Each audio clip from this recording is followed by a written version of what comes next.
Hello everyone, welcome back to my channel, and today we are diving into a very something really exciting happening in South Australia called a South Australia Flexible Export Initiative. This initiative started in September 2021 and it has been started with a few suburbs, and later on it has been rolled out to the other suburbs as well.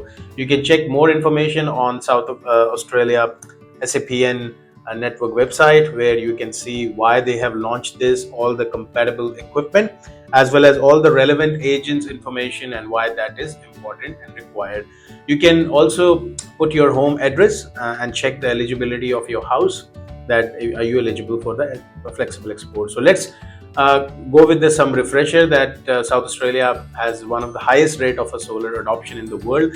While that's amazing for the environment and energy cost, it also brings a new challenges on, particularly on a sunny day. We can have too much solar power being sent to the back to the grid. This can cause a congestion, stress on the grid, and even the potential for a blackout if the power flow isn't managed properly.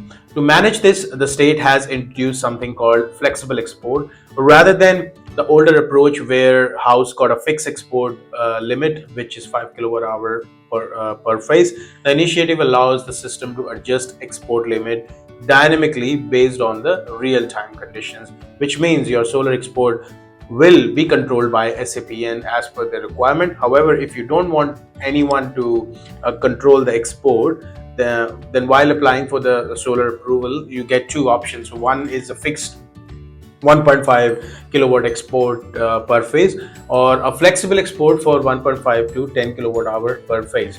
In fact, because of this rule, it does include the extra hardware, relevant agent, and most importantly effort to achieve these features, because you required a lot of software commissioning. So now after installation, solar electrician must do a proper commissioning and a software testing with the SAPN system before they finish the job, fully compliance with your state rules.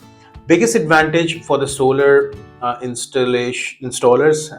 This point is understandable for the more for the industry experts, that if you have a lot of NMIs in a one cluster in a one property, earlier you need an NPO or a grid protection before you add anything over 30 kilowatt inverter. But now you can add more solar with the different NMIs at the same location by selecting a flexible export, which actually could save $8,000 to $10,000 for the business owner.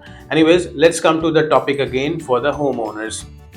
So in the layman terminology, if I explain it like a two-way conversation between your solar system and the grid. When the demand is high or a grid capacity is available, you can export more energy and potentially maximize your return when the grid is under stress. Export levels are reduced to maintain stability. One important information now: if the SAPN is controlling the export, you may see on your solar inverter screen or a monitoring app that the solar is actually producing less, even if it's a sunny day. So which is because if there is not much export allowed in your particular area, and that time your inverter won't even produce more like back in the days your solar inverter reaches to their maximum generation capacities. So it won't happen now. You can test this while increasing your house usage or a load, and you will see a sudden spike in the solar production as well. Like for example, one of our client who has installed a 10 kilowatt Fronius inverter with a 13 kilowatt panel was complaining why our inverter is only producing 5 kilowatt hour even if it's a sunny day.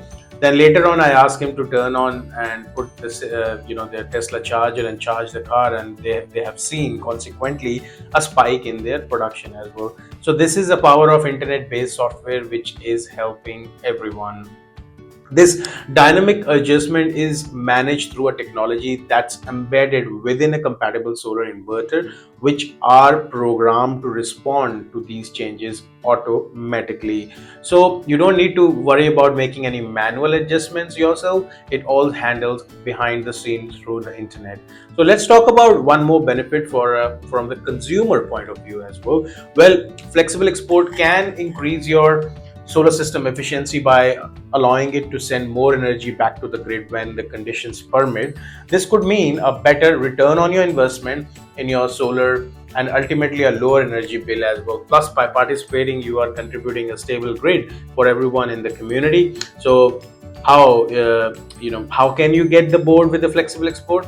First, you will need a solar inverter that compatible with the dynamic export limit. Brands like Solar Edge, Fronius, Goodwe, and Extra. There are a lot of more brands. Most of the brands are compatible now. If you are installing a new system, make sure you talk to your electrician or installer about the flexible export if you are in South Australia. If you have an existing system, an upgrade might be needed to make it compatible.